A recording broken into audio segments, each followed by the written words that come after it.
Welcome to Nice Ashes. I'm Mike. And I'm Nate. What are we smoking, Mike?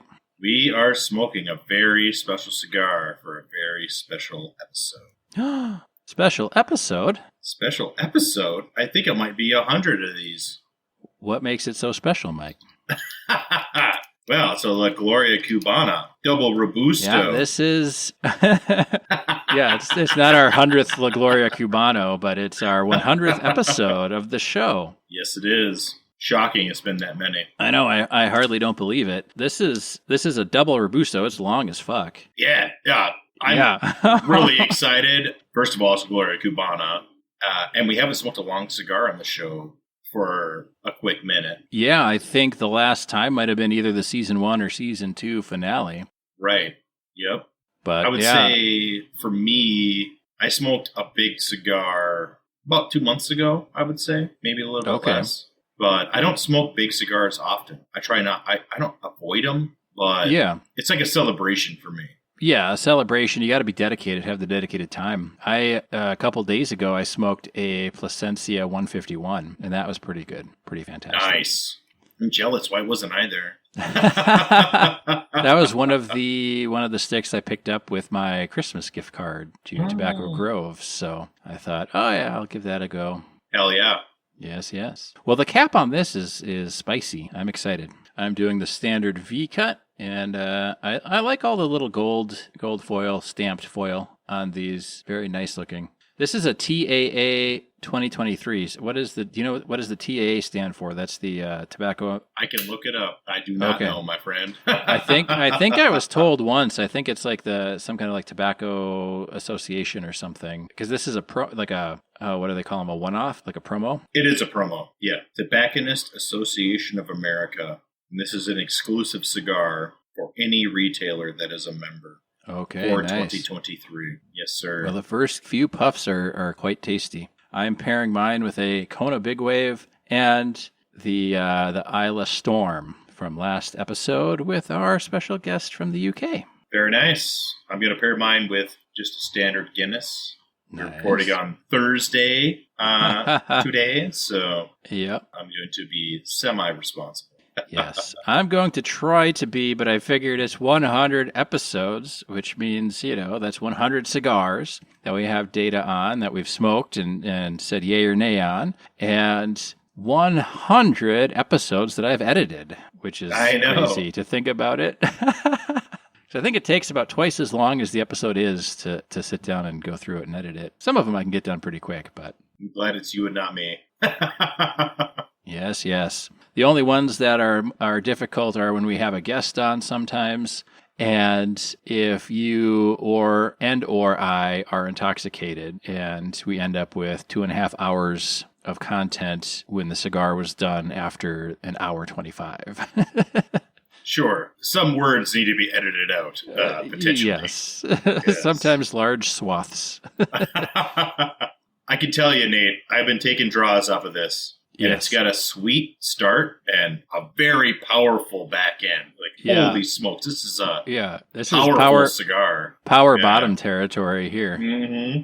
And I guess the one thing is, so I don't know if I don't think it's a full on double the length if you get down to it and measure it, but it's called a double Robusto, and it's long, but despite the length, the draw is very smooth. Like, I'm not feeling resistance or anything more than I would smoking a regular Robusto.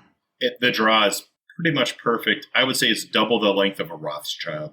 Okay. So, not double Robusto, but double Rothschild for sure. Well, lovely. Way bigger than a Churchill. Yes. Bigger than a Presidente. Yeah, they call it a double Robusto, though, not to get our listeners confused. No, but I remember I sent you the length. It's 7 1/4 inches. And I'm sorry, Gravy, I don't know what that converts to in centimeters. But it's long. It's good so far. Very good. What are we talking about, Mike, this episode? 100, our 100th episode. So our 100th episode is going to be about the 100 cigars that we've smoked so far. Is that why we picked a long cigar, Mike? I think it is. We decided to vamp at the start of this episode. So I've been a very poor podcast host and a very poor friend. I don't think that's true. I've been transitioning. You laughed at my memes. That counts. Mm-hmm. I've been transitioning between jabs right now for everybody who cares. And I've been working both at the same time. Dang. And I just haven't had a heck of a lot of time, plus all the home duties that we all know. Don't have to get into details with that. Well, you know, we're all modern men around here. I meant you said duty. So, yes, but yes, we're modern men. Yeah, my plate's been very, very full. In fact, I haven't taken a shower for 2 or 3 days at this point. Not that I haven't tried. I'm glad we're remote, Mike. I'm glad we're remote. I am too. I'm going to have to take a shower after this one because tomorrow is a important day for me to be clean. Let's put it that way. But, okay. Yeah. Yes, so I've been a poor friend and a poor podcast host. So Nate here created a beautiful spreadsheet for us to look at. Yes. Which I'm looking at for the first time here, friends. I mean, I am a sales enablement analyst, so I should be able to put together a spreadsheet, right? I'm sorry there's no pivot charts on there, Mike. I was actually thinking there's too many columns. Yeah, well, you know what? I wanted to do it so I could put it in the order we smoked them, and I put on the top I have season/episode, then I have the cigar, then the release date, which really isn't that important, but we can go back and see our first episode aired on April 13th of 2022. And then I've got Nate's ratings, Mike rating, and then the average rating. And a lot of these, the average rating is going to be the same because I went back through. I didn't listen to all 100 episodes. Surprise, surprise. But what I did do was I went back, and for season 2 and 3, we have transcripts enabled. So our hosting service will automatically generate a transcript if I tell it to for each episode. And so I went back and had it do it for all of season 1. And then what I can do is I can click on the transcript and scroll to the end of it and see what we thought about the cigar. And I can just kind of read. I don't have to try and find it because the slider thing is a little finicky, at least on my side of it for that. So that's kind of how I did it. And some of them we don't really talk about, so I kind of tried to place them where I felt like it was. So it's not 100% scientific for sure, and I'm using a 5-point scale. There was a bit of deliberation because I was looking up, is a 10-point scale the best? Is a 5 or 7? A lot of people like the 5 or 7 more than the 10. They feel the 10 is too much. I don't know. I kind of feel maybe the 5 is too few. But now we've got some data. We can always go back and kind of tweak it a little bit because we're probably going to have a 200th episode, Mike. Well, we have enough cigars. We have enough cigars. Pretty sure. We're close. If we're not there, we're close. So as long as Nate and I are still friends, we're still going to do episodes. Which should be. So stop doing 2 jobs so we can go back to being friends again. Dude, I felt so bad this week. I'm like, emails, I had like 500 emails to read on my personal email account because I'm dealing with all this work stuff. Yeah. Again, it's like, sounds like whining. I'm really not trying to sound like I'm whining. You're excited about the new one, right? Yeah, well, I feel regret about leaving my job. I enjoy it, but new opportunities arrive, right? So we got to transition from the old to the new. And, I am looking forward to future developments. And like I say, it's just a lot of work, and we're transitioning employees in other areas, let's put it that way, which I'm assisting with. And, I've been doing a lot of work.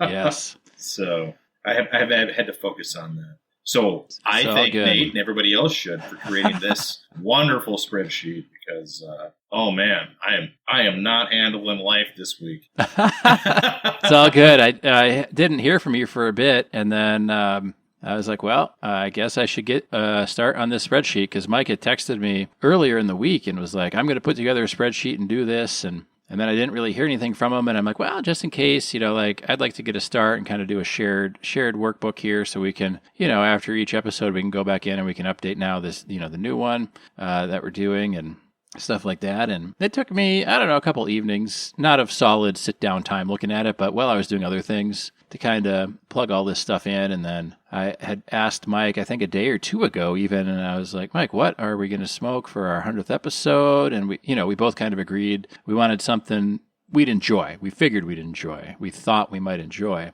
And Mike mentioned he wanted a longer one. But I hadn't heard anything by the time we were going to record it, today. And so I was rummaging through my humidors, my 2 show humidors, trying to find the longest sticks I could find.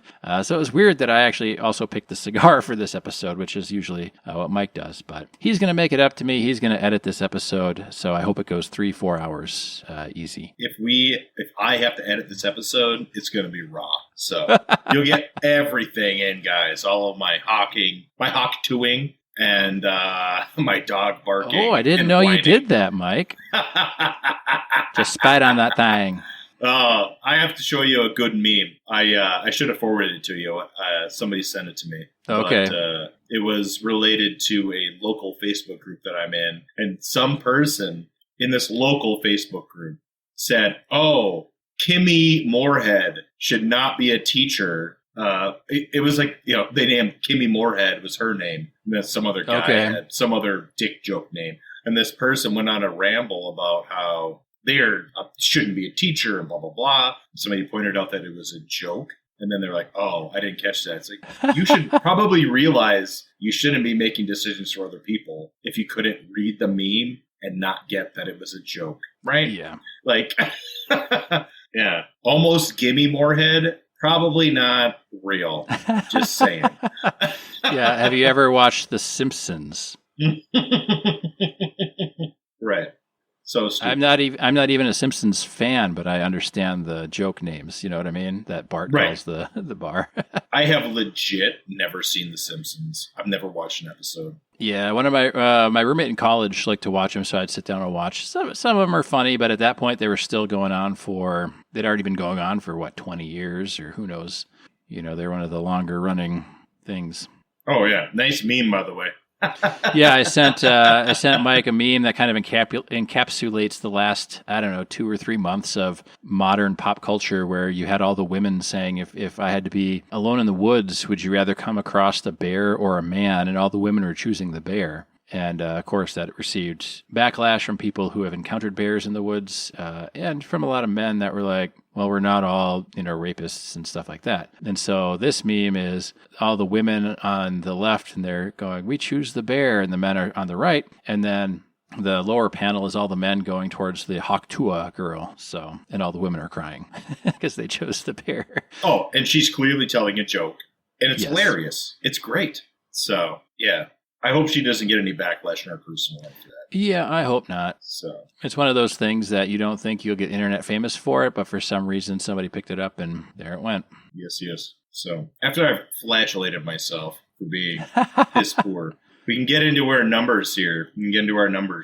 All right. I tried. I feel like we ended up with a lot of 5s, 5 being the best and 3 as being kind of neutral and 1 being the worst. But there were some that I tried to reflect, like we liked the 2 kind of equally, but our taste preferences were we liked one versus the other because maybe it was a Maduro instead of a Cameroon, or it was a Cameroon instead of a Connecticut or something like that. And I either tried, if there was a big enough difference, I tried to give it one point less, the one that we didn't prefer as much. Or if it was fairly close and just kind of a personal preference thing, I just kind of left them both the same. So we're going to be writing any algorithms off of this, but we should be able to filter by average rating, and kind of do, the ones that we like, I think there's a lot more of those, and the ones that we absolutely hated, there's fewer. So we can definitely, at the end, maybe go through and do a summation of the sticks to avoid, in our opinion. Right. And, from my perspective, I'm looking at the list. I already see a couple that bounce out where I can just say, this is above a 5. I'm seeing 2 right now. 3, actually, right now. They're above a 5. So okay.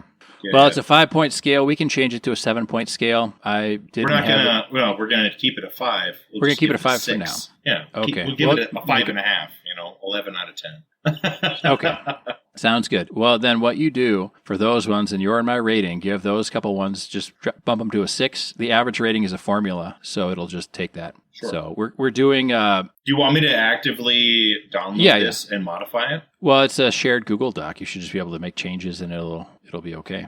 Oh, sure. Yeah. So normally, listeners, I know you're all at the edge of your seat right now. Normally we do Internet the Show. This is Spreadsheet the Show. You thought we wouldn't go there, but we did. Yeah. I'm going to open it up in something. We'll see. So yeah, it should sad. just open in your web browser. And, it is. It is. I don't know if I can modify it and save it to my phone. You should be able to. It's the same file. I gave you editor permissions. You should just be able to type in there. Sure. We'll figure it out, Nate. We'll figure it out. I'll figure it out on my end, and then we can palaver at a later date. Yeah. But whatever. You put them in there as a 6, and it should sync up eventually at some point. So yeah.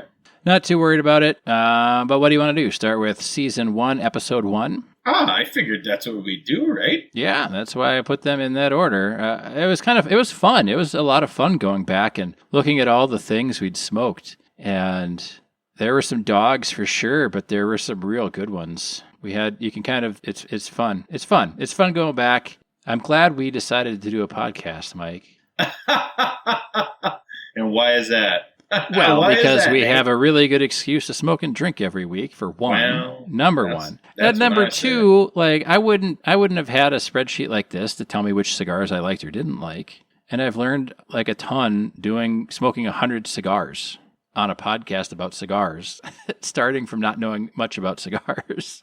So it's fun to go back and look and be like, oh, we like this one, we didn't like that one. This one was fine. So, all right, what was our first cigar? Right. To go back to that, I can honestly say it makes me sound like a dick, but after I know I've smoked 100 cigars and analyzed them, it does make me feel uncomfortable.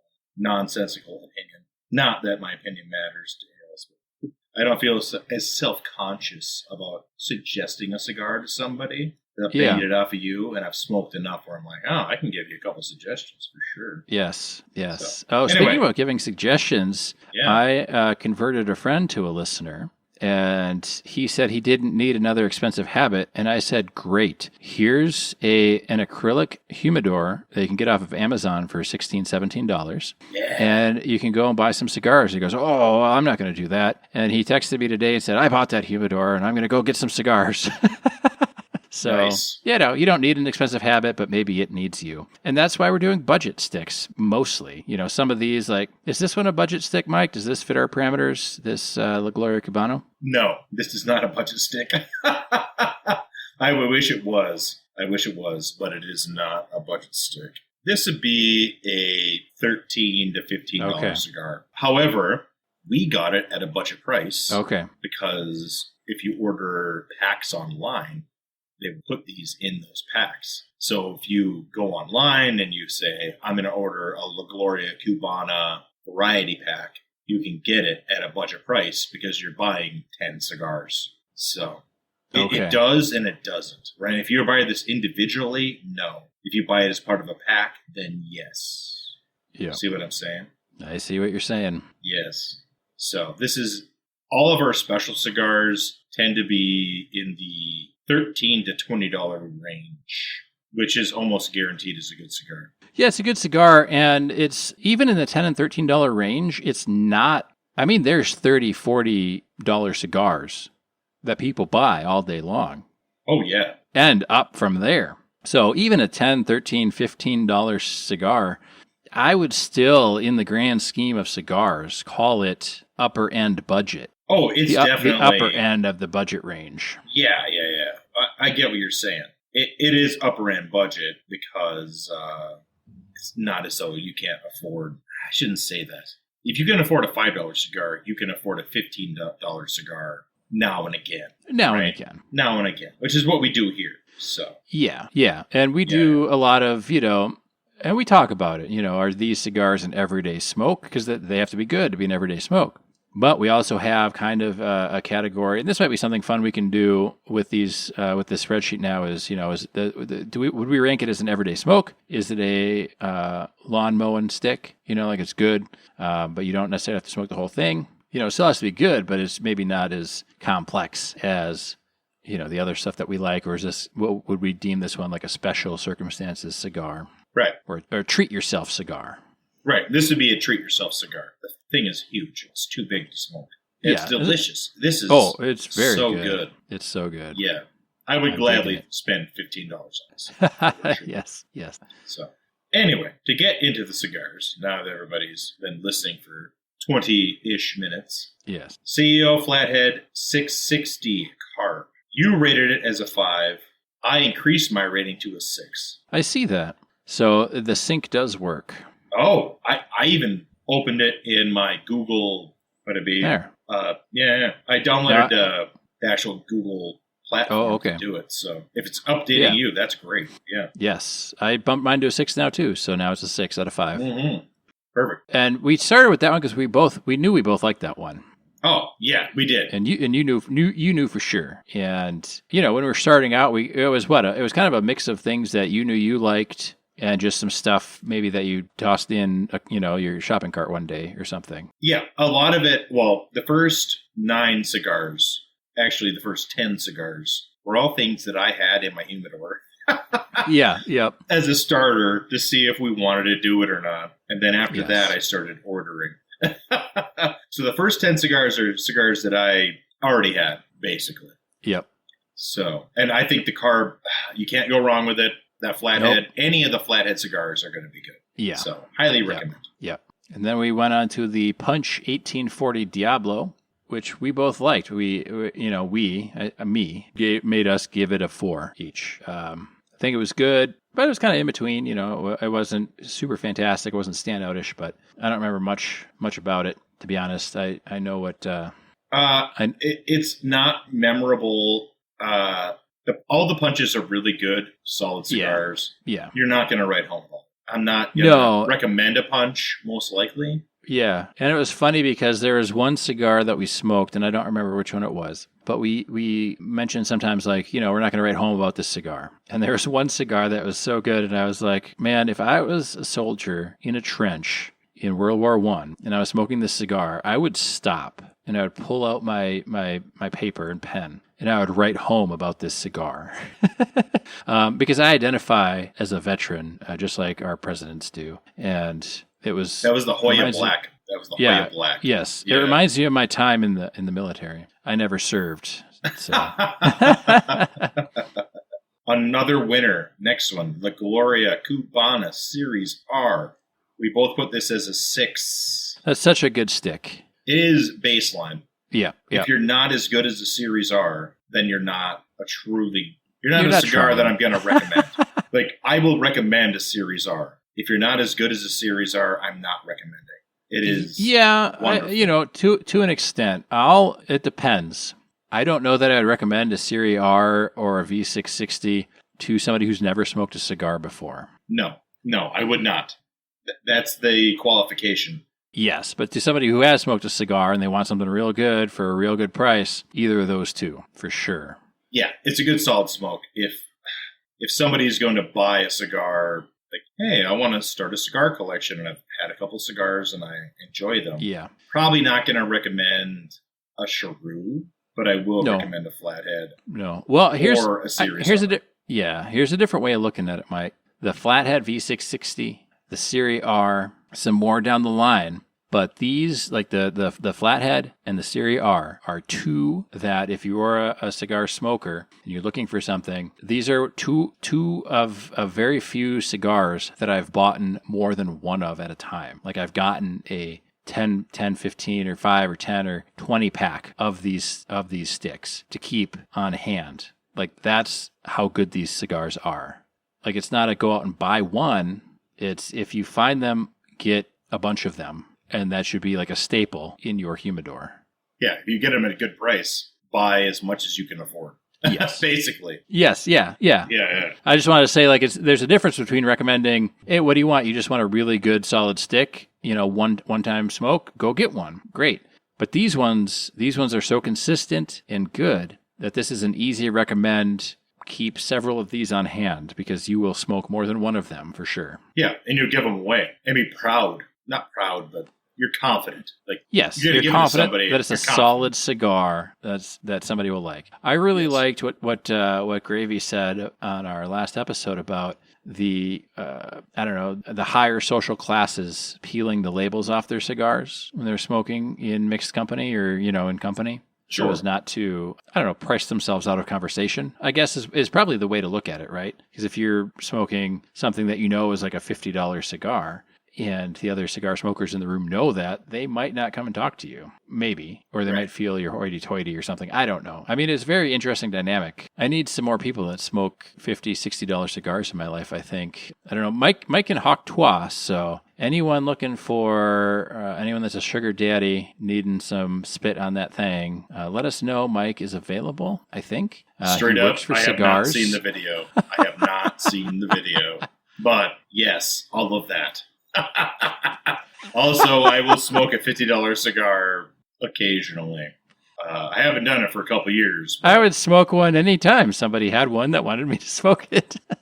Yeah, I've never bought. I think the most expensive cigar I ever bought was that hexagonal pressed Plasencia. Oh, sure. And that was it was somewhere between like $18 and $21, I think. So might have been 21, 22, somewhere in there. The most money I've spent on a cigar was $35. That was mid 2020s dollars. So I'm going to guess it's about 50. That's not the cigar I'm going to smoke every time, for sure. Yeah. At a cigar lounge, I'm going to spend probably $15. But neither here nor there. No, it's not. And if you have birthdays or holidays in your life, just let people know you like cigars, and sometimes they'll get you a gift card to a cigar shop, and then you can go get something fancy. I think for the $50, I know I talked about it on an earlier episode. I don't know. I think I got maybe five cigars total. And of course I paid a little extra on top of the gift card, but that's the point, right? You get the gift card, and then you go and spend more than the gift card, but you still get 5 or 6 sticks for $15, $20 instead of, $75, $80. So yes. All right. Cigar number 4 was a 6-inch Maduro basket, which was our favorite of all time. Oh my God. It was a 3. I don't know if I would give it a 3 now. Well, it was, I don't know. It wasn't overly offensive. It was just kind of like, it was there. It was there. I'm going to put it as a 2.5.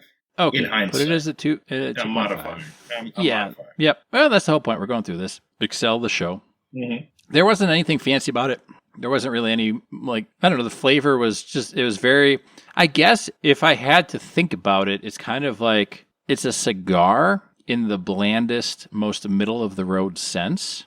It didn't have any good flavor, but it didn't really have any bad flavor. It just really was just there. It's the bare minimum to not be a Swisher Sweet.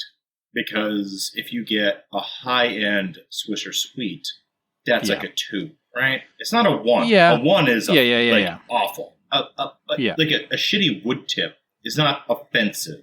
It's just bad. Okay, you convinced me. But I'm not going to copy you. I'm going to do a 2.75. There we go. Because I think, it's as close to a 3 as you could be for, and what was it? It was like $2 or like $1.50, even at the cigar shop. So it wasn't expensive at all. No. I bought 10 of them in a bundle. I still have several of them in my humidor. Yep. Yeah. And they're perfectly adequate for what they are. Fine. But 2 down is what makes it really great.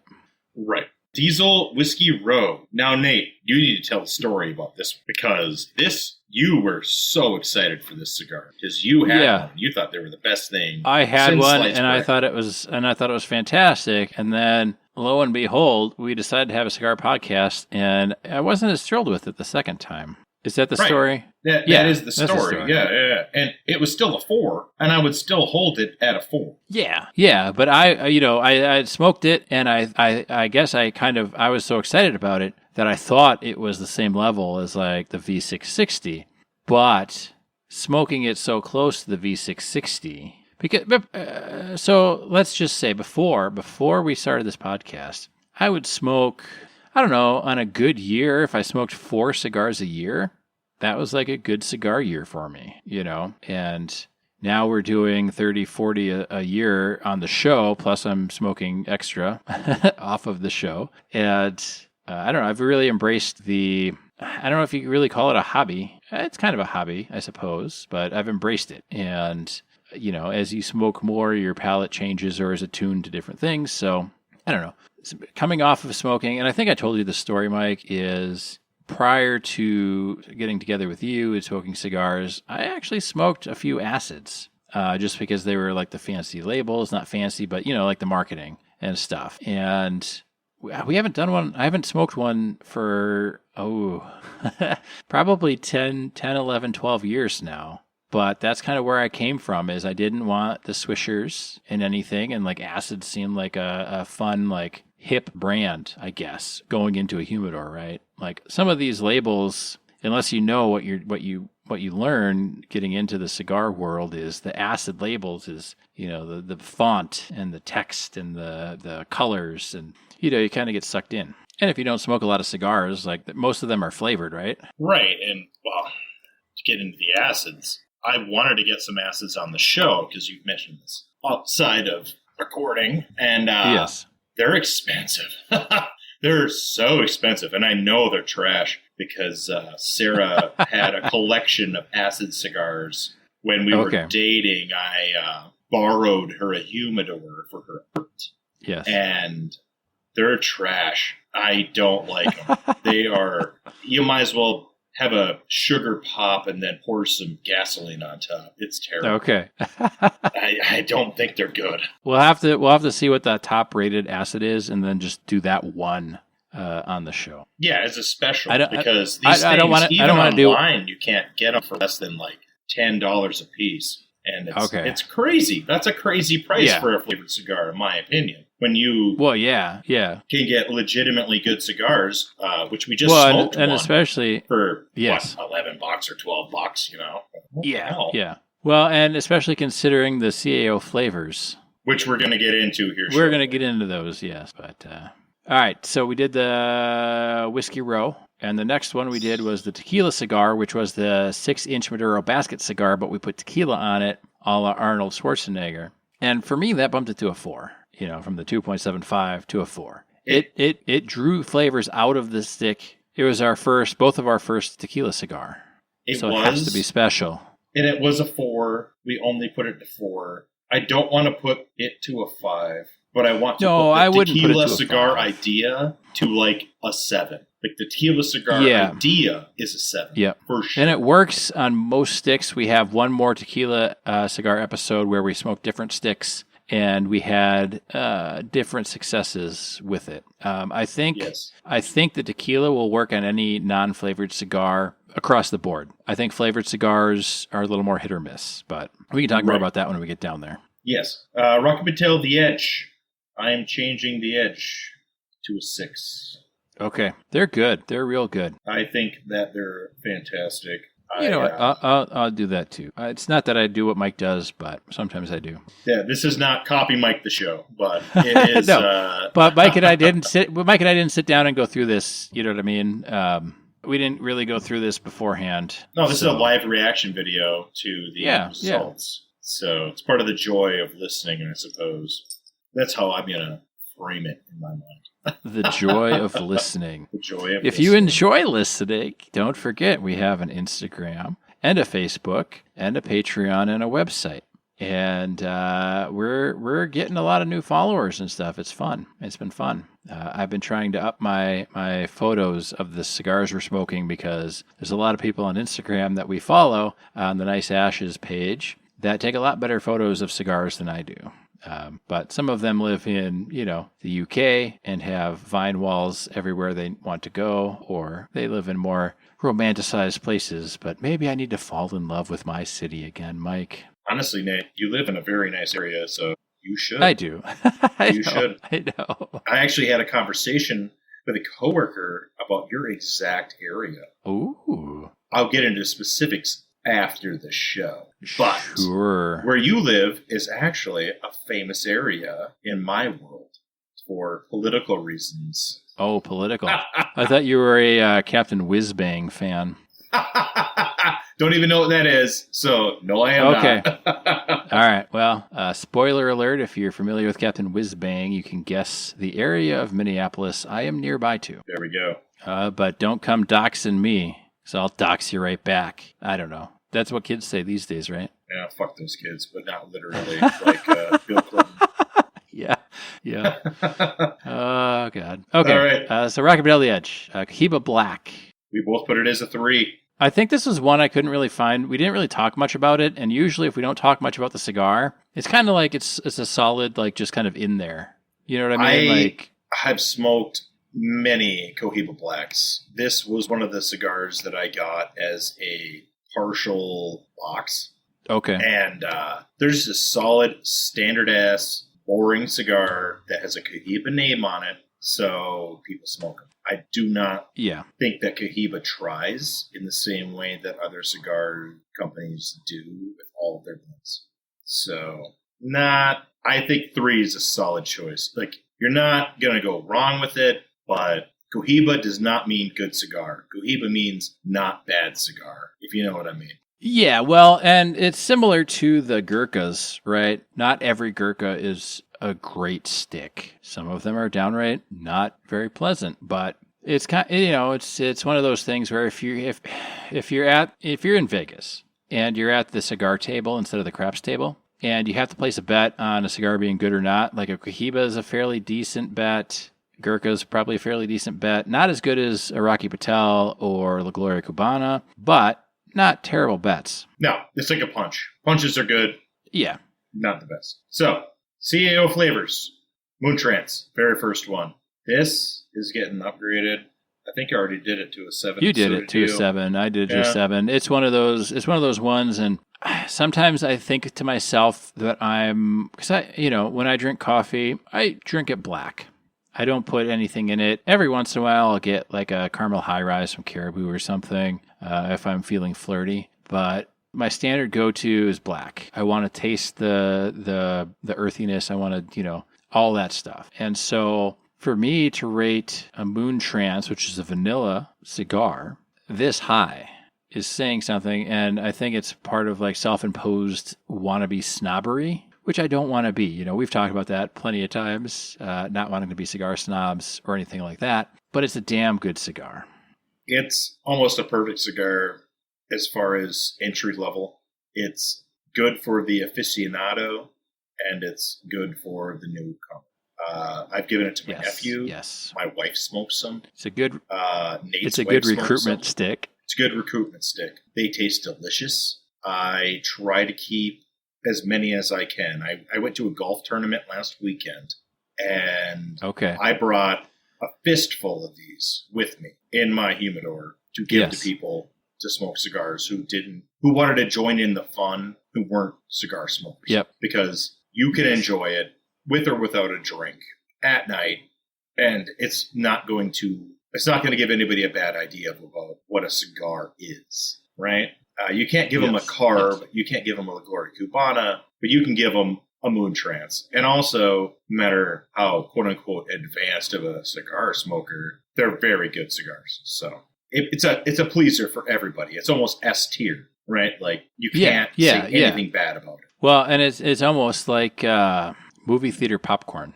I don't know anybody who doesn't like movie theater popcorn, especially now that they let you put as much butter on it as you want after you buy it. Is it good or good for you? No, absolutely not. But it's one of those things where it's like, I could just eat it. I could just eat it until I was sick, and I could probably smoke Moontrances till I was sick. I mean, it's good. I'm not trying to call it like the junk food of the cigar world, but it's definitely appealing to all palates, I guess is the way to say it.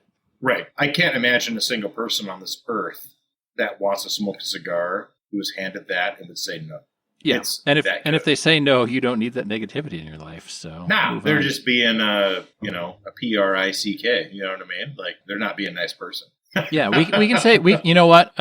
We mark all of these episodes explicit. You can just say they're being contrarian. Right.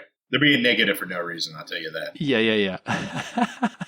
So now we have two.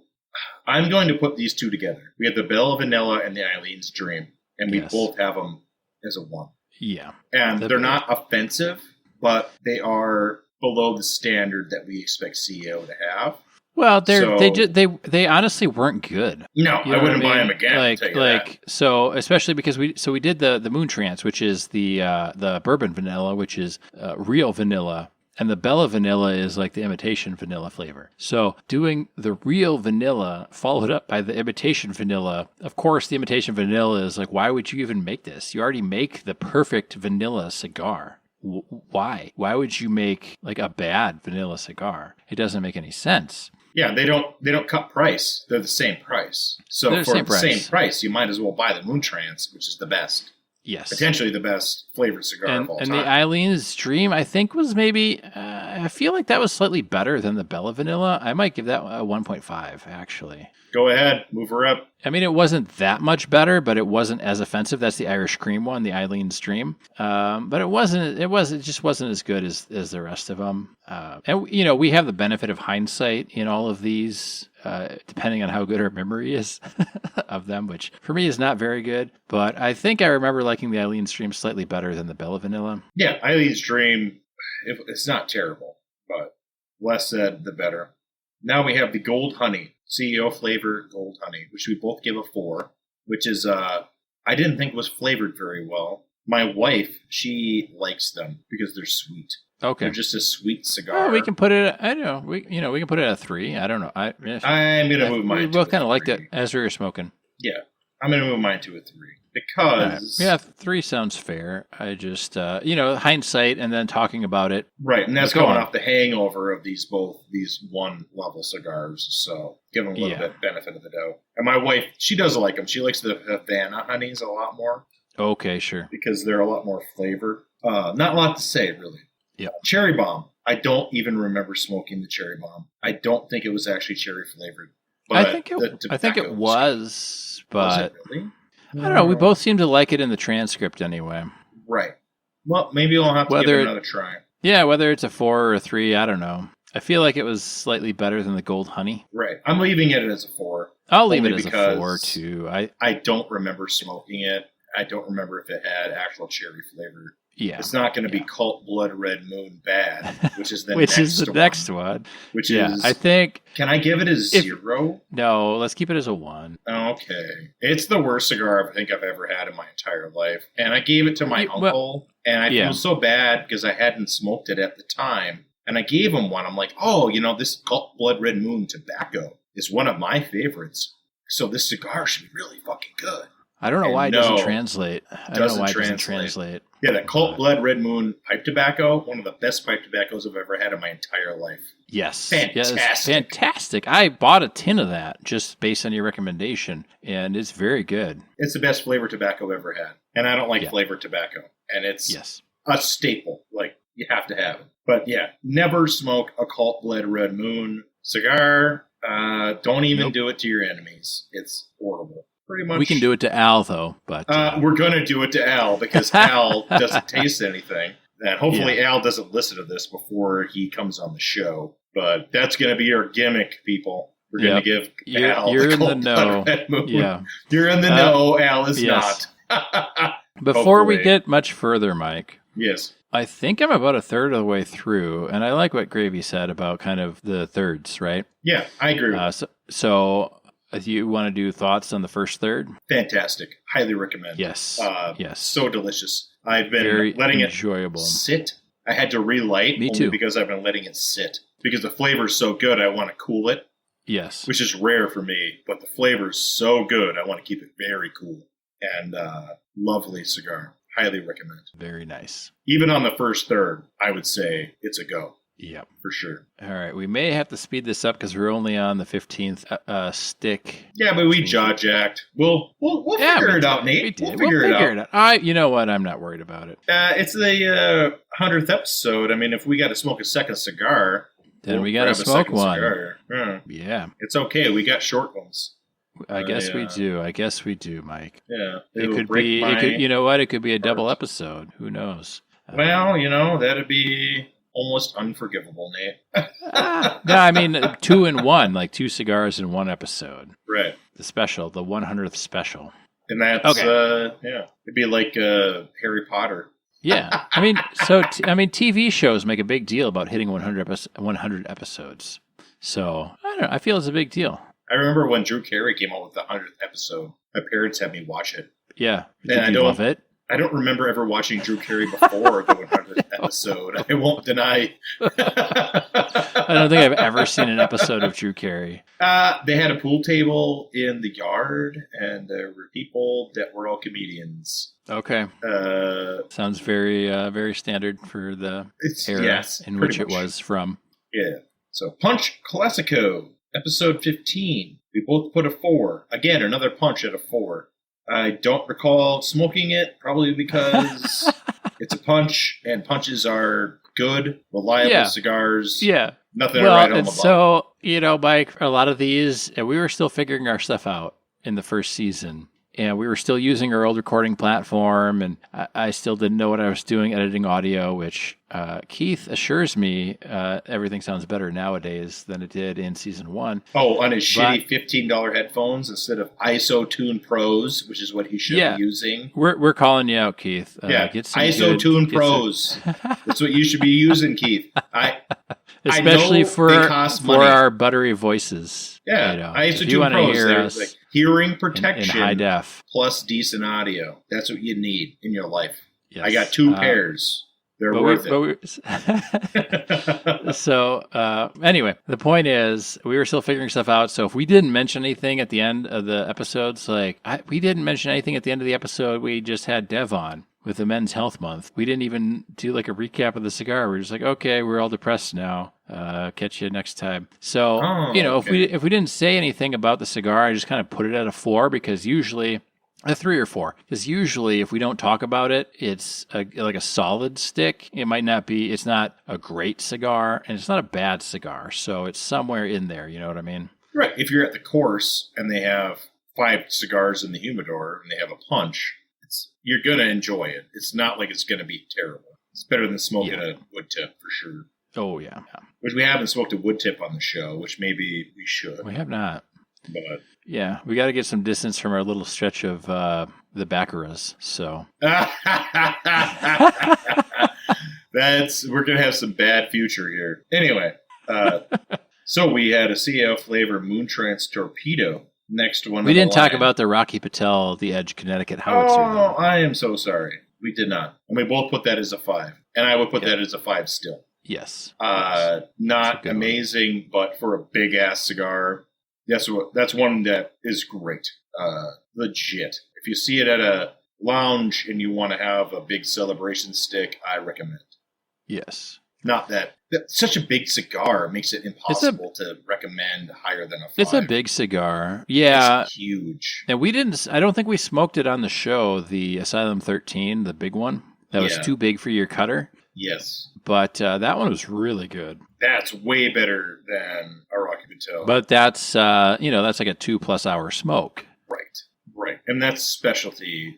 More specialty than a howitzer. A howitzer, you can still get a howitzer for $15, $13. And I think those right now would be about 18 or 19. Because back then it was more. The Asylum was more. Yeah. So I am sorry.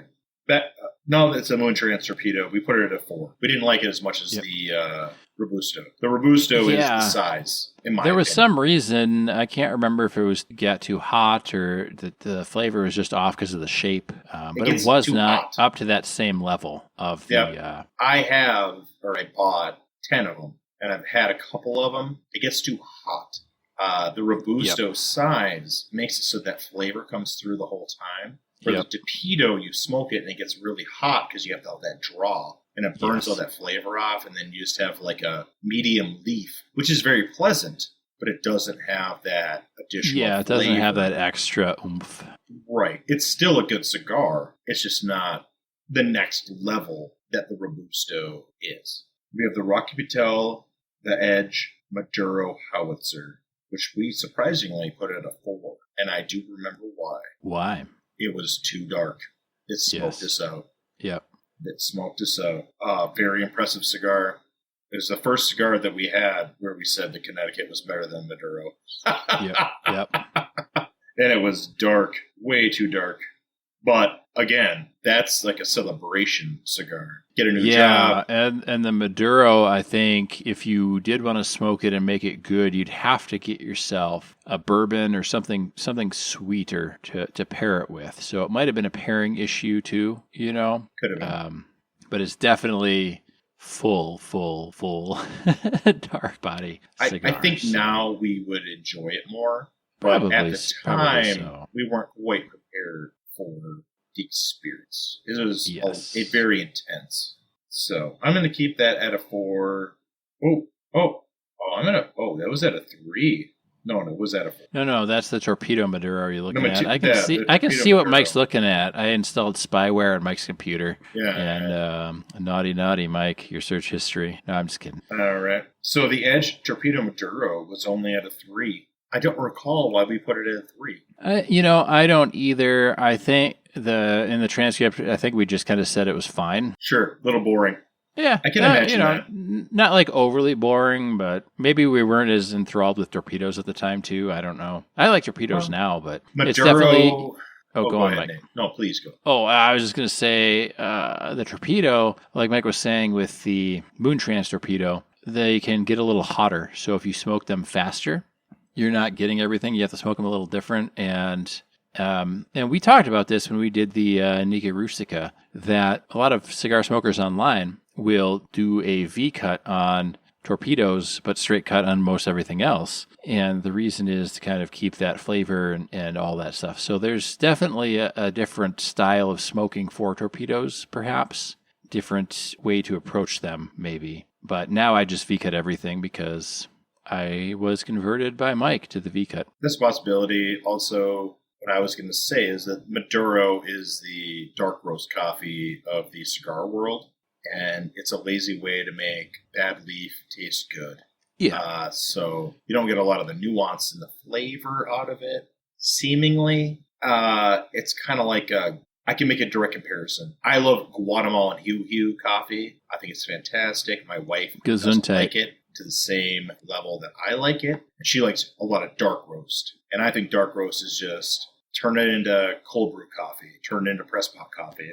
Yep. It's not really, it's good, but it's not something that I'm going to sit down and try to enjoy.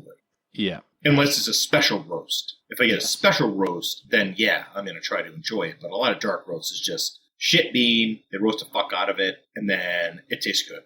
Yeah. And you can pretty much cook it however you want, So yeah, I'll say that I used to really like dark roast coffee, and then I read that light roast coffee has more caffeine, on average. So I tend to like more light roast coffee.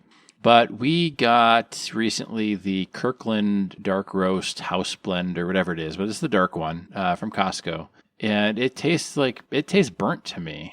And my wife hasn't said anything about it. I haven't asked her about it yet, but it's it definitely does taste burnt. So there is something, and Mike and I like the darker sticks, and we like the spicy and the dark, but not every Maduro is equal. And if you think about it in Mike's analogy, and if you like dark roast coffee, name your favorite dark roast coffee. Like, they all kind of taste the same. Like, I can't even think of a dark roast coffee that's been hands down the best dark roast coffee I've ever had. They've all been kind of, I wouldn't recommend the Kirkland one because we're having it now and it tastes burnt to me. But, you think of some of the light roasts and you can really tell some favorites. There's a bigger spread of quality. I think the dark roast coffees and maybe the Maduros have a tighter spread of quality, so it's harder to pick out the real winners, maybe. I agree. There's a lot of those. There's a lot of Maduro cigars. There's a lot of dark roast coffees. Yeah. There's individuals in each category. There's a lot of lagers out there. If you're a beer drinker, which one's the best? I don't know. They all taste a lot alike. It's like IPA. To me, they all taste the same, right? Like 200 Ale is great. Every other beer after that, yes, they all pretty much are trying to do that thing, right? Like, yep. That's just my small mind experience, of course. Yeah. Well, I like IPAs, but I like the hazy New England style IPAs better than like the West Coast style or just a straight IPA. And then, of course, you got like the double IPAs and the Imperial IPAs, which are if you want to spend. And a lot of times looking at beer, I look at the dollar per ABV kind of, per ounce or whatever. So, sure. But I'm not really drinking beer to sit and like, yes, my palate really enjoys. No, I'm drinking. I'm drinking it. Everyone knows why I'm drinking it, and it's not for the palate. I enjoy drinking it, but I'm not going to write a soliloquy about my beer for sure. Yeah. I mean, you drink a lot of porters, though. I remember that one time I came over and we had all those porters, and I was so full. I was like, oh my God, I'm going to be sick. It's so full. There's so much in me. And I only have like Nate complains about me not feeding him, even though we're drinking this beer that's like a That's meal. true. Well, just label it meal in a can. So, but you have an air fryer. You can air fry all the Trader Joe's stuff. So that's true. Costco as well, unfortunately. That too. Some of their stuff's really good. Some of it's not as good, but same with everything. Sure. All right. Episode 20, The Edge Fuma. And this is not labeled what kind of Fuma. It's just an Edge Fuma. Yep. I noticed that you raised your score from a 4 to a 5. I raised my it's score copy Mike this show. From a 4 to a 5. I think these Rocky Patel Edge Fumas, if you are thinking you're going to order cigars online and you want to fill the humidor, if you see Rocky Patel Edge Fumas in a size and in a style that you like a Corojo or a Maduro or a Connecticut, let's say torpedoes, whatever, get those Fumas because they're $45 for 20 of them, and they're fantastic. We had it as a 4. I'm putting it as a 5. I think that it's a go. Definitely. Yeah, all day long. I think if you got yourself stocked with, and this is just from the first 20 episodes, so maybe take it with a grain of salt. We got 80 to go. But if you were trying to get your humidor stocked, and nothing fancy, nothing goofy, nothing whatever, the V660, the Moon Trance, and the Edge Fuma, you would have almost every single instance where you'd ever want to smoke a cigar covered. Yep. And the Fuma is so cheap that even if you're liquored up and you want to smoke a cigar and you're playing a board game or doing whatever, you're like, you know what? I'm probably not going to truly get the enjoyment out of a $15 cigar, but I want a good cigar. A Fuma is perfect. It costs $2.50. This is the number for you, right? Like, look, it's we rated it higher than the full blown because a Fuma is made with all the leftover stuff. Yeah.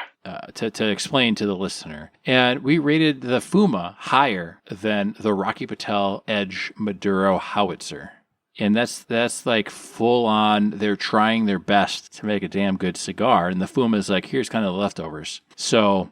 Right, that's a $13 stick versus a $2.50 stick. Exactly.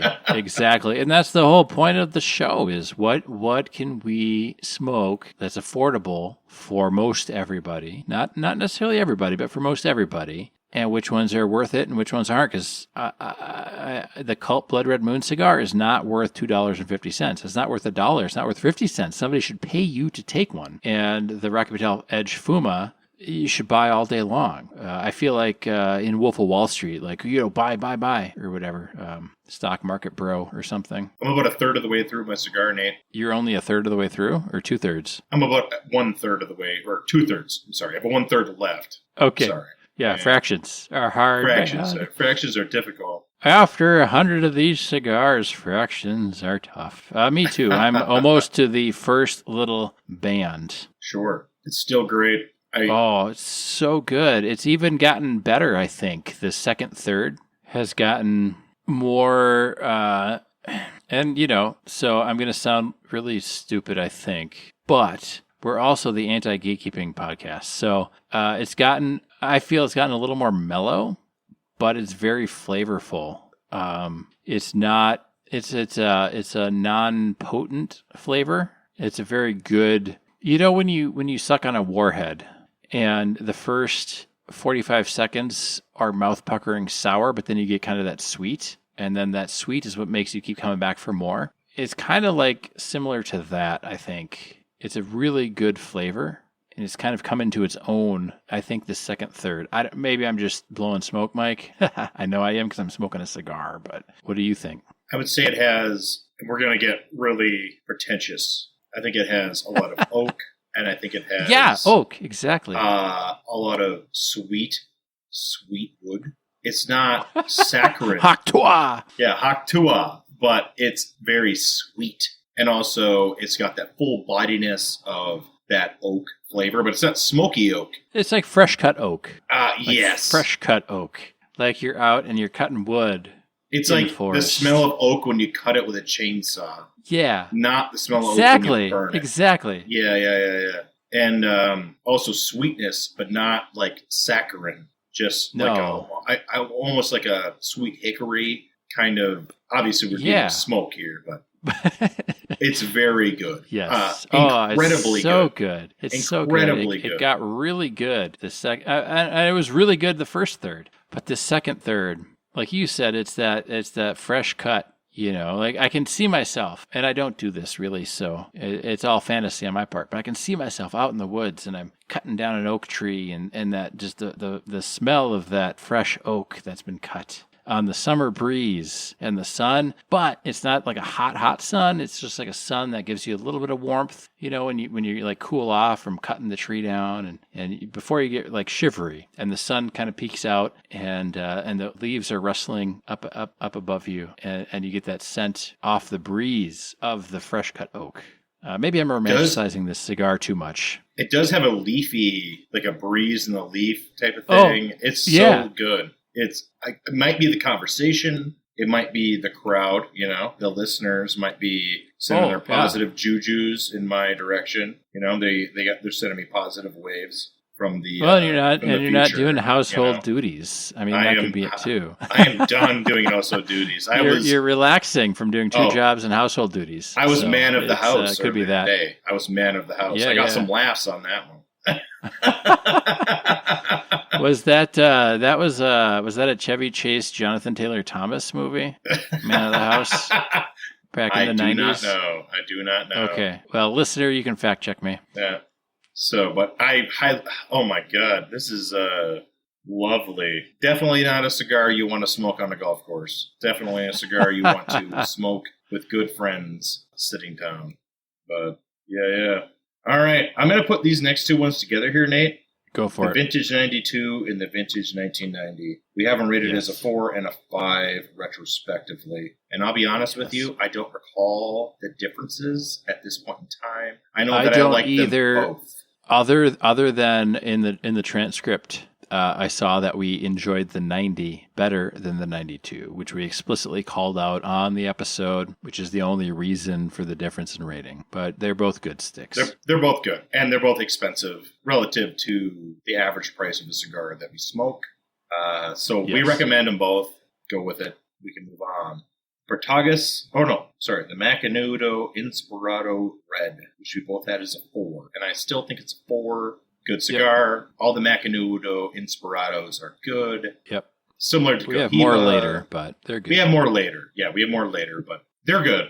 It's nothing to write home about. I've had a couple of them. Yep. Any thoughts? No, it was fine. It was good. You know, better than fine. Yeah, perfectly acceptable. If you see one. Yeah. Maybe it's your jam. Maybe it's your jam. You know, it's good. Next one. How are you going to pronounce it, Mike? I'm going to pronounce it the way that I've always have, and I know I'm wrong. Partagas Black Label. What's the correct way, Nate? I think it's Partagas. Partagas. So I have a story about this one. All right. When I first smoked one of these, I thought this was the best cigar I had ever had in my entire life.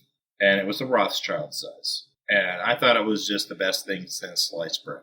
And then now, 20 years later, they're a good cigar, but I don't think that they're the best things since sliced bread. They're perfectly adequate. I don't think that they're... It's Mike's Whiskey Row. It is Mike's Whiskey Row. Yeah, and I put it as a 3 because I was disappointed. I thought it was going to be better. It was just average, right? Yeah. Average. Perfectly good. The black color of that cigar leaf made me think it was going to be like Heart of Darkness, but it was not. Yep. All right. This is going to be controversial. Oh, boy. This is a legendary cigar.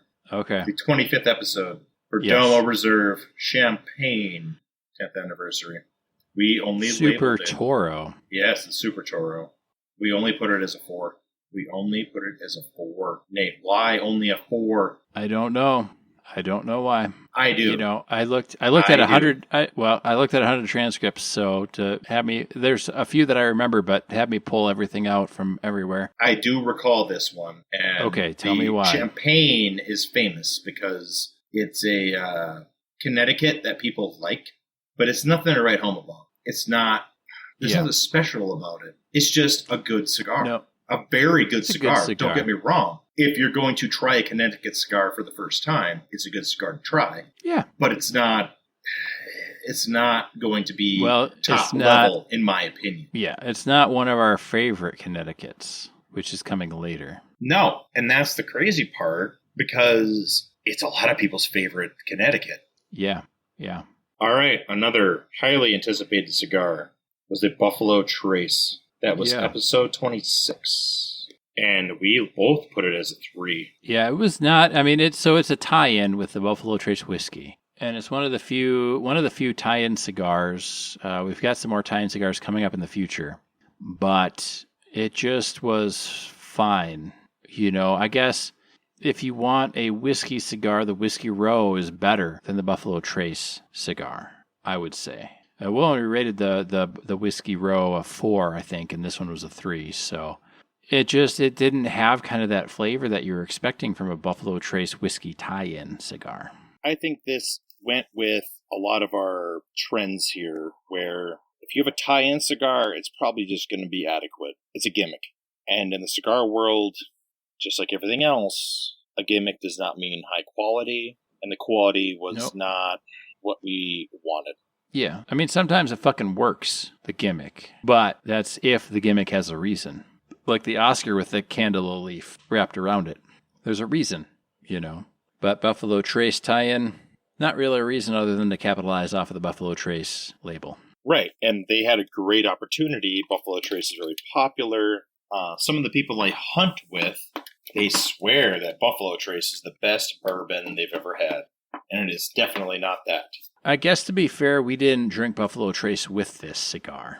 So maybe the pairing would make the stick. But like you, I'm in the same camp as you. Buffalo Trace, not my favorite bourbon. So no, I think it's a little bit harsh. And I like caramel and sweet bourbon in general. Yes, exactly. All right, Alec Bradley seconds. We both rated it as a 3, which I would agree with. Yep. Not a bad choice. Not as good as Rocky Patel. I'll say about that. Yeah, so the Alec Bradley seconds would be comparable to the Rocky Patel Edge Fuma, I believe, in terms of what they use in them. Is that accurate, Mike? No. The seconds would be they'd be cigars that didn't pass their quality control. Oh, so the Fumas use cut edges and things like that, whereas the second is something that's too tight or too loose. It doesn't quite fit in the mold, and they sell them for a lesser price. Okay. Well, Fuma better than a second, at least with these two. And then we did our huge, well, I say huge, but it's a nub. Let's see, 1, 2, 3, 4, 5, 6, 7. We did a 7-stick run of the Oliva nubs. Yes, and I think we can do this as a group because the nubs are very famous. And a lot of people know them and love them, and I do as well. So yes, let's go through the rankings. Let's do it. I think we did a Habano and a Habano 5-inch. And those were our 2 lowest rated at a 3, meaning that they're decent. Middle of the road stick. Don't know what else to say about that. Of the 7, those 2 were the lowest at a 3. So even at a 3, if you want to pick up a nub, I say go for it. It's not going to be bad. It's not bad. Cane F, we rated the highest, and the double Maduro the highest. Those 2 we liked the best. And then the Connecticut and the regular Maduro were both a 4. So, and maybe we'll raise the Cane F to a 6. That I would be down with that. I remember that one being very good, and we even talked about that one recently, Mike. I don't remember why, but I would totally give that one a 6. So I think I will. I'm going to give it a 6. As any regular listener will know, I rarely save wrappers, but right in front of me, I have a wrapper from a Cane F. Yes. So, I remember why we talked about it. We smoked another one.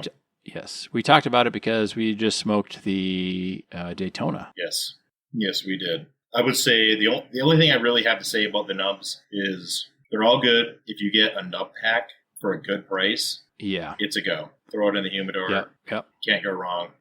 If you don't like them all, whatever, right? Like variety. Well, yeah, and I think the caveat to all of our ratings and rankings here and all of our episodes, all 100 of them now, is Mike and I have different flavor preferences, even though we tend to copy each other a lot on here because we have similar taste preferences. But we will talk sometimes about how one of us liked a stick better than the other one or disliked one more than the other person. So if you want a good kind of breadth and sampling of cigars, the nub sampler pack, like Mike said, find out which one you like, and then you can kind of branch off from there. They sell these things and you get fantastic prices on these things if you're watching online and things for price drops or sales and things like that. And it's a great way to try a bunch of different, wrappers and tobaccos. And you can kind of go and you can springboard off of that into the style of cigar that you like the most. So that's what I would say about those.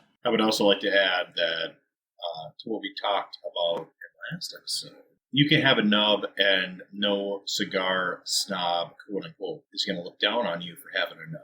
They are well-respected cigars. Yes. Not that that should Oliva matter is a well-respected brand. Yes, they are.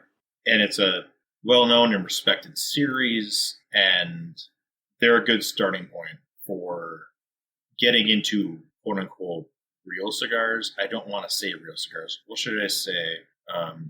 More deep lore cigars. I would say maybe taking it from like an interest level into more of a hobbyist level. Yes, that's like a good hobbyist level cigar. Yes, where that's like a cigar. All of them are going to be good. Yeah, but also that's not to say that a veteran cigar smoker would turn down one. Absolutely not. They probably have several in their humidor. That's what I mean. Is for that the occasion, nobody's going to look down on getting a nub. Every cigar smoker is going to take every nub cigar all the time. They're all going to be good enough. Yes, for sure. It's a well-respected line of cigars. It's kind of like a Rocky Patel Edge. I think the nub is more established than the Edge, possibly. Yeah, that's probably true. I'm a bigger fan of the Edge. We'll get into that later in the next season. But the nub is certainly there. I know that I've offered many cigars to people who are cigar people, and they always take the nubs. The nubs are always number one. That and a punch. Everybody likes a punch. Everybody likes a nub. They're not great, but it's not a guess. At the same time. Yeah, it's going to be a solid cigar. Yeah. Whether it's to your taste preferences or not, depends on the one you're smoking. But yeah, I think if we had to recommend, and I don't know, this is episode 35, so we're 35 cigars in. If we had to recommend kind of a sampler pack to get yourself started, the nub sampler pack would be great because you get every different style. Yeah. They literally call them a bushel pack. They call them a bushel pack. And you get a ton of cigars, a full humidor full, for a very reasonable price when they're on sale. And you can't go wrong with that, for certain. Yes. So, next cigar. This is like baseline cigar, in my opinion. This is the most middling of all cigars. If it is worse than this one, it is not a good cigar. That's where I'm at. The Dark Shark. If you are worse than a Dark Shark, you are not a good cigar. That's what I blow smoke about it. It's not trying to talk crap about Dark Shark. Dark Shark is as midline as you can get. Still be not crap. Yeah. And this all sprung about Mike's shade throwing. All sprung about because I bought a big pack of them, like, I don't know, 10 or 15 of these. Because they were on sale for absolute dirt cheap. And I was like, yeah, sure, I'll take and that was the darkest one of all of these super cheap bundles, right? You could get 10 or 15 of the Dark Shark or this other one. And this was kind of, said, more full bodied and whatever. And that's kind of stuff that I was gravitating to at the time. And I don't know that it's super dark. Compared to some other things, sure, it's dark, but it's not really overly flavorful or anything like that. So it's just kind of a little bit dark, but bland. Very medium. Not bad. I would call Not it very bad. medium, very bland, but still a cigar, right? Like, if I'm going to, I always compare it to this. If I'm going to go outside and do an activity and I want a cigar in my mouth, it's perfectly adequate for that. Yes, but the caveat is, if you're going to go outside and do an activity and want something in your mouth, but your activity takes longer than it takes to smoke a cheroot, you might grab a Dark Shark instead of a cheroot. I mean, I personally would go for a cheroot. But I like cheroots. Yes, we haven't covered it in the just show yet. Yes. But I like cheroots. Not everybody does. True. Dark Shark might be your answer instead of a cheroot, because I do like cheroots. Yes, as do I. So I would say that's like bare minimum. I would say the Dark Shark is better than a Ben Maduro. only because yeah. Well, what did we give what did we end up giving the Bin Maduro? I think it's a 3. Was it a 3? No, a 2.75 and a 2.5. So I'm happy with keeping the Dark Shark as a 3. Otherwise, I was going to bump the Dark Shark up just like a percentage to put it just slightly above. But at a 3, it's slightly above the Bin Maduro. It's slightly better. I would suggest a Dark Shark over the standard Bin Maduro. Yeah. I understand. Like, I'm looking at myself in the past, and I understand why I bought the Bin Maduros. But now I would not buy a Bin Maduro.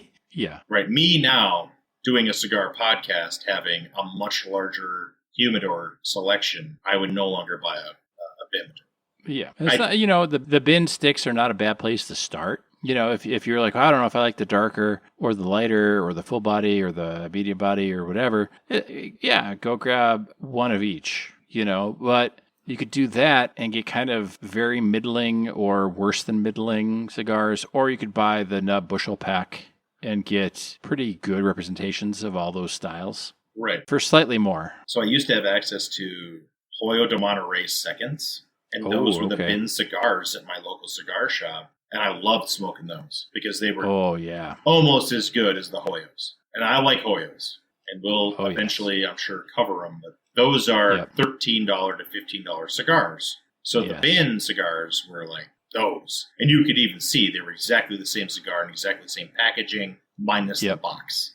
So when I bought the bins, I was like, are these going to be a Hoyo or a Punch or something like that? And they weren't as good. So if you go to a local cigar shop and you know that their bin cigar is the second of a good cigar that you know you like, then that's what you do. Yes. But if you're not a regular, then you would know. Or if you don't ask. Because you can always ask. You can always ask. Yeah, for sure. So, Season 1, Episode 36, CEO Flathead V554 Camshaft. Both 5s. I would say that any of the Flathead cigars are going to be 5s. I haven't had them all, but I'm going to guess. Yeah. They're a good series. Lovely. Box press. I've only ever smoked box press Flathead cigars. They're lovely. I recommend. Yes. I like all the ones that we smoked, the Flatheads. All the Flatheads are good. If you see one at your local cigar shop, it's a safe bet. Yes. All right. Now we got something. We have a difference of opinion.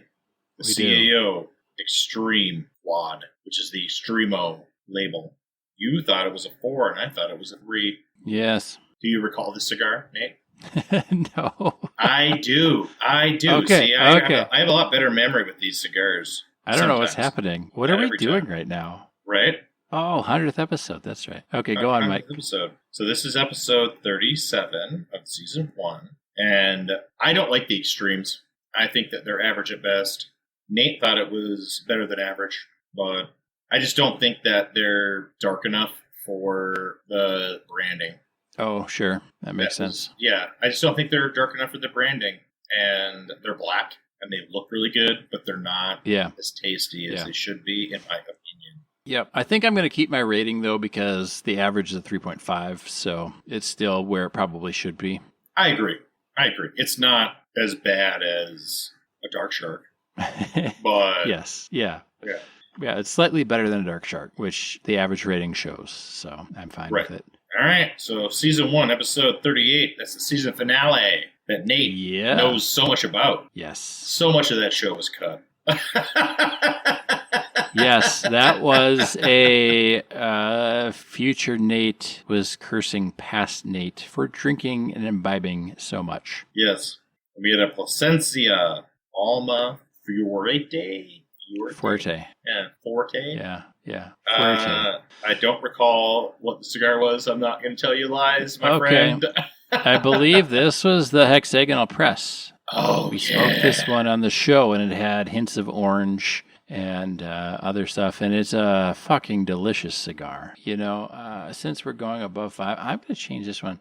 I might even go 7. This is a fantastic cigar. I love this cigar. Oh, Nate. I'm going to do it. The hexagonal press, the shelf appeal, how it tastes. It's chocolatey. It's not actual chocolate, but it's chocolatey with like orange. So it's kind of you go into a fancy like bakery and you get like the chocolate orange thing, and it's so yummy and what. But this isn't like actual chocolate, but it's kind of your mouth interprets it as chocolate. I saw you live modify that the first time. Yes, So yeah. I've been watching you live modify everything. Yeah, I've been going ahead. Oh, I know. Yes. Yeah. I'm gonna keep it.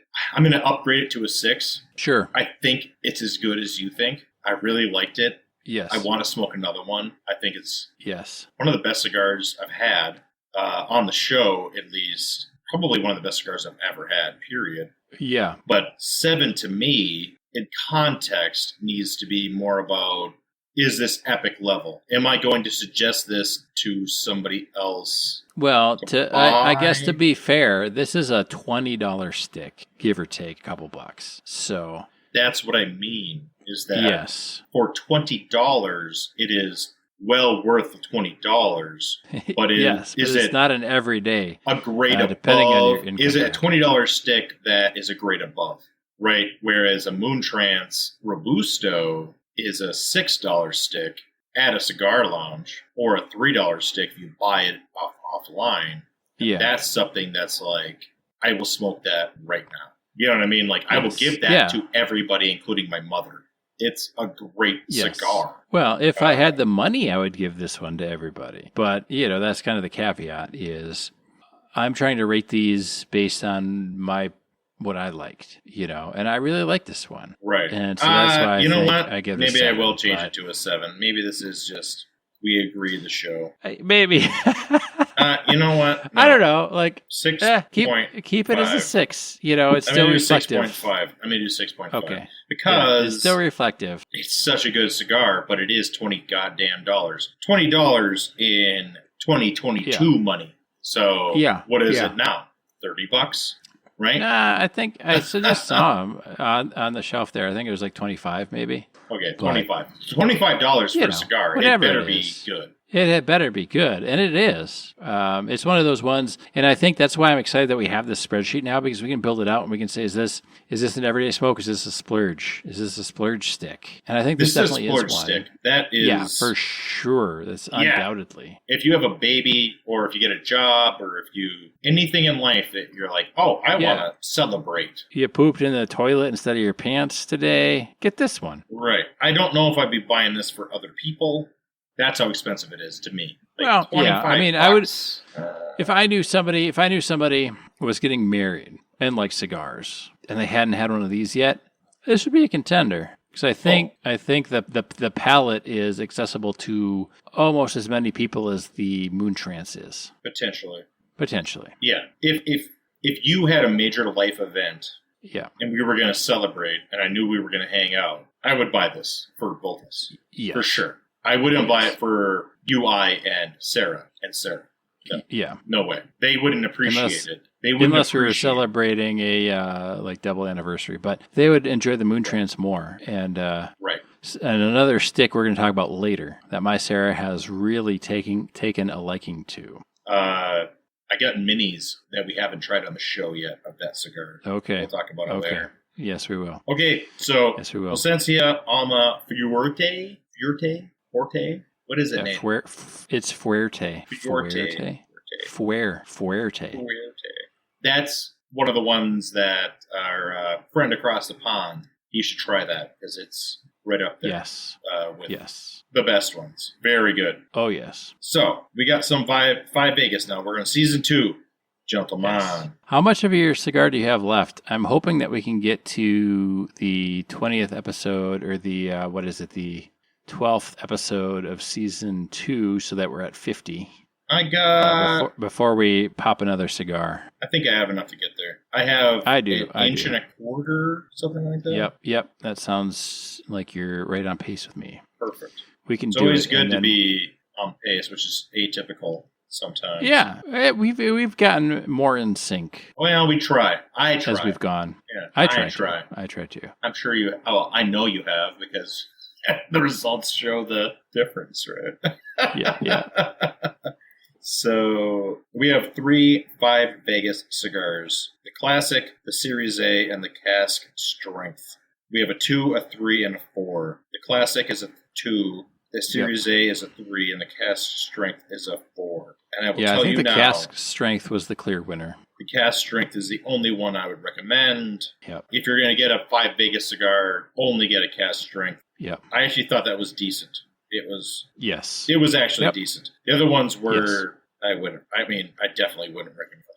No, I think the 2 and the 3 match pretty well. Yeah. And then the next one is this was the recommendation from Tobacco Grove, not a sponsor, but a great cigar lounge / store. And I just recently smoked my first cigar in store there. And they've got some really good internal ventilation for the cigar lounge, which I assume all cigar lounges do. But this is the first time I went in, walked into their humidor, got a stick, and then sat down and smoked it right there. And it was a really good experience. I really liked it. Nice. But they recommended the Christoph, Connecticut, because Mike was having a internal crisis. A lot of the transcripts that I looked at from our episodes where Mike was saying, maybe I'm getting more into Connecticut's now. And he was reevaluating his life and the universe and everything. And I went in there and I said, look, we've got a cigar podcast. We want to get into some more Connecticut's. What's the best Connecticut you would recommend? And he said, the Christoph, Connecticut. And I'm actually, you know what? I'm going to bump this into a 6 because I think about this one anytime anybody says Connecticut to me, I think of this one. This is the one I think of. I think that the Christoph Connecticut is lovely. It's wonderful. Yes. I don't know if I liked it more than the Connecticut, the Edge Howitzer. But I thought, okay, and I rated it as a 5, and I'm going to keep it as a 5 because it is very, very good. Anything over a 5 in my ranking is like above and beyond what expectations were, I guess. And I went into it having expectations of it being excellent. And it was not a cheap stick, right? What did it cost, a stick? Was it $12, $13? Oh, I don't remember now, Mike. I'm going to guess it was. It tastes like a $13 stick, let's say. So it doesn't exceed expectations necessarily. But it was extremely good. Like, very, very good. That's where I'm like, very good cigar, but not above and beyond the Call of Duty. Yeah, I get that. And you're a lot more price conscious on these than I am, and I'm trying to rate them more based on flavor. And of course, with cigars and with everything, there's expectations. If I spend $30, $40 on a bottle of whiskey, I expect it to be better than a $20 or $10 bottle. And sometimes it's not. Sometimes it is. But that's the whole point, is sometimes you're just paying for the name, and sometimes you're actually paying for stuff that's good. So I don't know. I like this one quite a bit, I remember. So it's a very good cigar. I remember smoking it, but we had this conversation about a person who shall not be named who was building a liquor shelf, sub $20. And I recommended the Whistler. They're like, but it's above, fantastic. But it's above $20 a bottle. And you told them, to my remembrance, again, I wasn't there, you told me. Yes. But it's so good. They're like, but it's above $20. It's like, well, I get what they're saying at the same time. Like, well, yeah.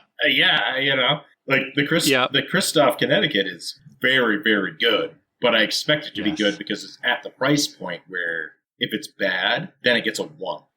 Right? Like, yeah. Pretty much. Like, did you get the price of that per stick? Oh, I'm sorry. I'll look right now. All right, I'm going to get the price from Cigars International, which is not a sponsor, but we've ordered from them before, and they've got really good deals. They do, and you have to be careful with them and freeze them and do all the things that I recommend, which my wife says is a little intense, but I think you do what you got to do. If you have 300 cigars in your humidor, you got to protect your investment, which my wife always seems to agree with. So you can get a pack. You can get a pack of 5 of these for $47.99. Sure. So less than $10, almost $10. Let's just call it $10 a stick. But that's online. That's not in a local cigar shop. No. Yes, for sure. Yeah. That's online. At your local cigar shop, that's $13, $14. Yeah. Easy. Yeah. Easy. And it's a very good cigar. I recommend it. Oh, for sure. Yes. Yep. Especially if you want to try something that's going to be good and a Connecticut that you have, if you're not into Connecticut's. All right. Episode 5, 6, and 7. These are the CAO, America, Brasilia, and Italia. I'm going to put them all in a bundle. They all got 4s. They're all very good. I recommend them. They're not going to change your life, but they are recommended. They're good. Yes. Not bad cigars. I have some more of the country cigars that I have found. Outside of those three, they're kind of hard to find. Those three are the most popular CAO country cigars. Okay, I have sure. been looking and finding CAO countries in my side hustle. So Nice. I have been finding them, and we have a few more to try. Okay. They're good enough to try them for sure. Yep. So now we have a Macanudo. Macanudo Inspirato Black. We both put it as 5. I still say it's a 5. I think it's the best Macanudo I've ever had, probably. Most Macanudos are too light, and the Macanudo Black has plenty of flavor. I think it's very good. If you want to smoke a Macanudo and you want a flavorful cigar, I would suggest it.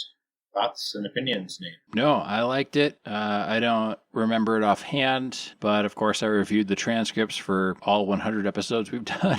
So it's a good one. It's better than the other Macanudo we smoked earlier in our show, or in our podcast history, I guess you would say. So yeah, it'd be the one that I would recommend for sure. Yes, and for the listeners, I have the advantage on a lot of these cigars. If we do get more than one, I will split it up evenly, but something like the Inspirato, I think I had in my humidor before the show. Okay. Yeah. Some of them I already had. I've smoked several Inspirato Blacks, so they're good. Yes. Yes. For people who care, when I get cigars in, I try to split them up and give Nate, let's say we get 5 cigars. I will give Nate 2, and I will take 3. Sometimes I will give him 3, and I will take 2. That way we have cigars for guests. If we have a plan, I will split them up accordingly. So some of these cigars Nate has only smoked 1 of. Some he smoked 3 or 4 of. Some I have smoked the same amount, but in the opposite direction. I try to be very even with how we get it all split out. Yeah, and which is rare when I order cigars, so I was tempted by more marketing, and this will be a spoiler for what's to come ahead, but I ordered, so we did the Buffalo Trace tie-in. We're eventually going to do the Fireball tie-in cigar, and I bought a 5-pack of those, so I think I kept 3 and gave you 2, Mike, because we weren't sure, but nowadays, at least presently, I have the setup to have up to 3 guests with their own individual mics, and Mike has the capacity to do, 1 guest realistically, if you switch back to your old mic, Mike. Yes. Yep. But we're going to work on getting all that stuff on the same wavelength so that we can all have multiple guests. But, as part of growing a podcast. Yes. Well, it's all behind the scenes stuff that we're sharing with you only because we love you guys. Because you're part of the family of the Nice Ashes podcast, and hopefully you all have nice ashes. I forgot to mention with the CAO Moontrance, my Sarah and I had a little fire a couple weeks ago, and she had an ash that was longer than the halfway point of the cigar. And I sent Nate a photo. You do remember the photo. I do. It was impressive. Very impressive. We were on a swing like that. Not that anybody else but Nate knows. We have a swing set next to the fire pit. Yeah. We were on the swing set, and she was like puffing and holding it. She said, "Take pictures. That's impressive. I didn't take a picture right before it was longer. It was actually longer than that before it broke. But she had a hell of a nice ash, probably 2.5 inches, probably 2.5, maybe even 3. It was really impressive, over halfway of that cigar, and I was like, damn, she was really taking care of that baby, Yeah, that tells you what a Moontrance will do, like your old lady will smoke that Moontrance with you at the fire pit and relish and get a Sigourney Weaver cigarette in Aliens length ash. Yeah. Oh yeah. Next cigar, we have a disagreement yet again, sir. Oh no! CAO Black. Will the 100th episode be Nice Ashes last? Stay tuned after the messages to find out. Clickbait, clickbait, clickbait. Battle Royale to ensue. Yes. CAO Black. Yeah, you liked this one better than I did. Yeah, it was tarry. I remember that. It was very dark and very not flavorful, but burnt. And you didn't think it was that great, but I like those dark cigars and dirt occasionally. Yep. And it was dirty. Like, I won't deny it. It's dirty. Yeah. Yes. So I'm not going to change my... I'm not going to change mine either. I am going to change mine. Okay. All right. I mean, we don't have to agree. We don't have to disagree or agree. It's just whatever you feel. I'm going to change mine to 3.5 because it was dirty. Sure. I liked it after all of the CAOs. I was like, oh, this is different. It's a change. Yeah, for sure. Not in a good way necessarily, but it's definitely unique. I wouldn't call it better or worse. Yeah. The Drew Estate Mowat Kentucky Fire Cured. We will put it as a 4. I still think it's a 4. Yep. Yeah, there was one. I remember this one because I was very excited about it based on the label and the Kentucky Fire Cured, but it didn't live up to its own kind of like labeling. I don't think. Like, it was decent. It was fine. It was good even, but packaging was good. The presentation I was expecting was really more good. Based on the packaging and presentation, and I think that's the only reason it's a 4. The reason it's a 4 is because it promised a lot. The gimmick was better than the product. Yeah. But it's still a good cigar. It's a good stick. It's just it's not as good as the packaging would lead you to believe. Yeah, it is a buyer beware only because it looks fantastic. Yes, and it is better than average, but no more. Now, all Mike, right. I think what we should do, Mike, we've got. I think we should do the next 2. Okay. And then we should pick the next stick because the next 2 after the season 2, episode 12, I think that puts us at 50. Sure. 50 sticks, and then we should pick the next cigar and go through the next. I think 50. we should end it with this one. Okay. Yes. Okay. I thought we were going to kind of like, because we're going to keep it all the same episode. We're not going to. Oh, I see. Well, I think 51 and 52 go together. 51 and 52 Well, I together. think so too. But if we're gonna split episodes, right? If this is episode 100, we should end at 50, and then the cliffhanger will be, well, what about the next one? Oh, sure. Or if we're gonna keep it all one episode, then it really doesn't matter. Other than we have to pick a point to start another stick. So. What do you think? Right, we're gonna break. We're gonna do a break after this cigar. I think. Will it be the end of this episode, or will it be the midpoint of this episode? That's the question. I think it's gonna be a new episode because it makes it easier for us, Nate. Yes, I think so too. I think so too. So. I know. I just checked the time and I was like, "Holy fuck! I can't believe," but I can believe. So let's do the next 2, and then the cliffhanger will be, what do we think of the companion cigar? Yes. Okay. So with their Romeo Julieta 1875, they're both 5s. I do not particularly recall this cigar, but I don't particularly recall it either. But I think the Romeo y Julieta, I think that brand's a pretty good brand. I don't think you could get a bad one. I smoked a couple of them, a couple different ones. I think they've all been pretty good. In my experience, they've all been very good. So yeah. So there's that, and the next one, which is part of a pair, and really is part of a pair because of a Disney movie, Beauty and the Beast.